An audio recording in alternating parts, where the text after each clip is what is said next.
Hello दोस्तों, एजी short hand में आप सभी का स्वागत है। यदि आप चैनल पर नए हो तो चैनल को सब्सक्राइब करें। डिक्टेशन 5 सेकंड बाद होगा।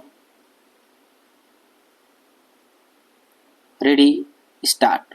उपाध्यक्ष महोदय, अपने भाषण में उन्होंने कहा कि मैंने आज तक ऐसी गरीबी के दर्शन नहीं किए जैसा कि मैं देख रहा हूँ।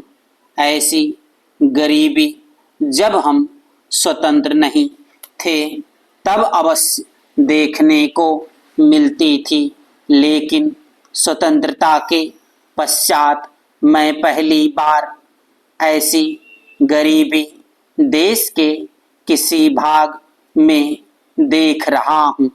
देश के विकास के काम को बढ़ाकर ही ऐसी गरीबी हम हटा सकते हैं। सरकारी उद्योगों की स्थिति अजीब है। हर संभव कोशिश से और सद्भाव बनाकर सरकारी उद्योगों के कर्मचारियों को आप अच्छा वेतन देते हैं और उन्हें रहने का अच्छा स्थान देते हैं, फिर भी घाटा होता है और देश का नुकसान होता है। कारण क्या है?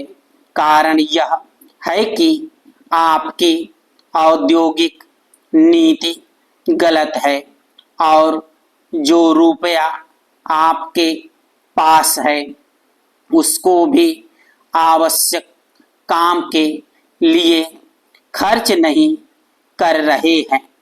एक तरफ बोकारो के लिए 600 करोड़ रुपया रख रहे हैं और दूसरी ओर राजस्थान नहर को पूरा करने के लिए आप कहते हैं कि हमारे पास पैसा नहीं है। एक और महाराष्ट्र के अंदर आप नई चीनी मिलें खोल रहे हैं और दूसरी ओर उत्तर प्रदेश और बिहार के अंदर कारखाने बंद हो रहे हैं या जो उनकी क्षमता है उस पर पूरे तौर पर काम नहीं कर रहे हैं।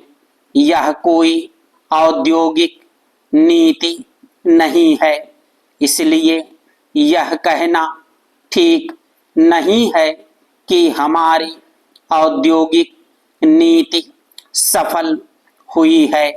मंत्री महोदय कहते हैं कि वे सिंचाई के लिए एक सिंचाई आयोग बनाएंगे। अच्छी बात है, मगर सिंचाई की क्या हालत है हमारे देश के अंदर, यह भी तो देखिए। जिस समय हमारे देश में कोसी बांध का काम शुरू हुआ था उस समय पाकिस्तान ने एक बांध पूरा कर लिया था। वहाँ उससे सिंचाई हो रही है और हमारे यहाँ इसका काम आधा भी नहीं हुआ है। राजस्थान नहर शुरू हुए कितने वर्ष हो गए हैं, परंतु अभी भी वह बनी नहीं।